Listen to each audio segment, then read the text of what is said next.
गिबियावनो आंनि बे YouTube चेनेलाव बयखौबो बरायहरनाय थाग्रोबाय। आङो दिनै मोनसे गोदान बिषय लानानै फैदों, बेनो जाबाय मिलेट आहारनि सायाव, बा जों बर'आव बेखौ मारुवा ओंखाम होननानैबो बुंनाय जायो। बिथांमोना बयबो मिथिनो हागौ डक्टर कादारवाली, बियो फुड साइन्टिस्ट अफ इन्डिया। जेरै जोङो आब्दुल कालामखौ मिसाइल मैन अफ इन्डिया होनो आरो यादव पायेंखौ जोङो फरेस्ट मैन अफ इन्डिया होनो, बेबायदिनो डक्टर कादारवालीखौ मिलेट मैन अफ इन्डिया होननानै बुंनाय जायो। बिथाङानो बे फुड साइन्टिस्ट हिसाबै बे फुडफोरखौ स्टाडि खालामनानै जोंनि देहानि थाखाय बेस्ट फुडानो जाबाय मिलेट बा मारुवा माइआ जोंनि देहानि थाखाय सबसे साबसिन होननानै बिथाङा रिसार्च खालामनानै दिहुनजेनदोंमोन। बिथाङा बुंदोंमोन जे जों मोजां आदार जायोबा जोंनि देहायाव बेमारा थानो हाया। जोंनि बेरामफोरखौ फाहामनो थाखाय मुलि जानाङा, जोङो मोजां आदार जाबानो जोंनि देहायाव बेमारा थानो हाया। बेराफारसेथिं जुदि जों गाज्रि आदार जायोबा हाजार मुलि जाबाबो जोंनि बेमारा हामनो रोंनाय नङा। बिथाङा रिसार्च खालामनानै मोनदांनो मोनदों जे जोंनि जानाय आदारा मोनथाम रोखोमनि, बेनो नेगेटिभ, निउट्रेल आरो पजिटिभ। जुदि जोङो नेगेटिभ आदारखौ जायोबा जोंनि देहायाव बेरामफोरा फैयो, आरो जों निउट्रेल आहारखौ जायोबा जोंनि देहाया गोग्गोयैनो थायो, नाथाय बेरामाबो फैया बा बेरामाबो हामा। नाथाय जोङो पजिटिभ आदार जायोबा जोंनि देहायाव थानाय बेरामफोरा गाव हारसिंनो हामलाङो होननानै बिथाङा फोरमायदों। आरो बिथाङा रिसार्च खालामनानै मोनदों जे मिलेटआ पजिटिभ आहार। जोङो जुदि मिलेटखौ नियम मथे जायोबा जोंनि देहानि बेमारफोरा हामो। दानि मुगायाव जोंनि गाहाय आदारा जाबाय माइ आरो गम।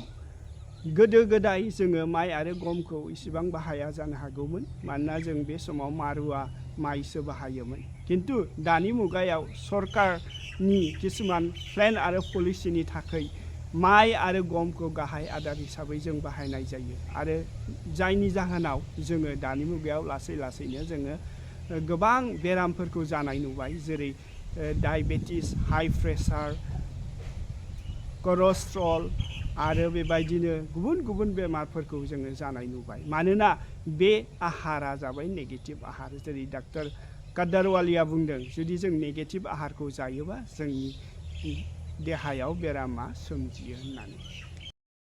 निउट्रेल आदारा जाबाय जे आदारखौ जोङो जायोबा जोंहा बेराम जाया, बा आरो बे आदारखौ जों जाबाबो जोंहा बेरामा गाया। मानोना बे निउट्रेल, जुदि जोंनि देहाया गोग्गोखाबा जों बे निउट्रेल आदारखौ जानो हागोन आरो जोङो गोग्गोयैनो थानो हागोन।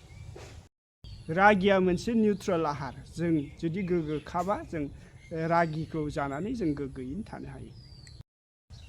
पजिटिभ आदारा जाबाय जे आदारखौ जोङो जायोबा जोंनि देहा सिंनि बेरामफोरा हामो आरो बियो जोंखौ थाजिमै लाखियो। बे आदारा जोंनि देहायाव खम बिबांनि कार्बहाइड्रेटखौ होयो। मानोना जोङो गोबां बिबांनि कार्बहाइड्रेट जायोबा जोंनि देहायाव बेमार सोमजियो, मानोना बेयाव गोबां फेट्स बा जोङो सुगार मोनो, जायनि जाहोनाव जोङो डायबेटिसबो जानो हागौ, बा जोङो हाइ प्रेसार जानो हागौ, बा कलेस्ट्रल जानो हागौ। बेबायदिनो गोबां गुबुन गुबुन बेमारफोराबो जानो हागौ। बेयाव खम कार्बहाइड्रेटखौ जोंनि मोदोमाव मोननायखाय जोङो बे बेमारनिफ्राय जोङो बासायजानायखौ मोनो। आरो बेयाव गोबां बिबांनि भिटामिन, मिनारेल आरो प्रटिन्सफोरा थायो, जेखौ जोंनि देहाया नांगौ जायो। आरो बेयाव गोबां बिबांनि फाइबार थायो। जोङो फाइबारखौ जायोबा जोंनि उदैयाव मोजाङै हजम जायो, आरो बे फाइबारफोरा जोंनि कार्बहाइड्रेटफोरखौ थैयाव लासै लासै हरो, जायनि जाहोनाव जोंनि देहायाव हाइ प्रेसार बा सुगार आरो गुबुन बेमारफोरा जानो हाया। आरो फाइबारा जोंनि जोंनि उदै सिंनि बिबुफोरखौबो साफा खालामो, जायनि जाहोनाव जोंनि उदैनि टक्सिनफोराबो बाहिर जायो। बे रिसार्चनि थाखाय डक्टर कादारवालीया भारत सरकारनिफ्राय बान्था मोनदोंमोन आरो बिथांखौ मिलेट मैन अफ इन्डिया होननानै डिक्लेयार खालामनाय जादों। जोङो मिलेट जायोबा जोङो बेमारनिफ्राय गोजानाव थानो हायो आरो जोंनि देहाया गोग्गो जायो।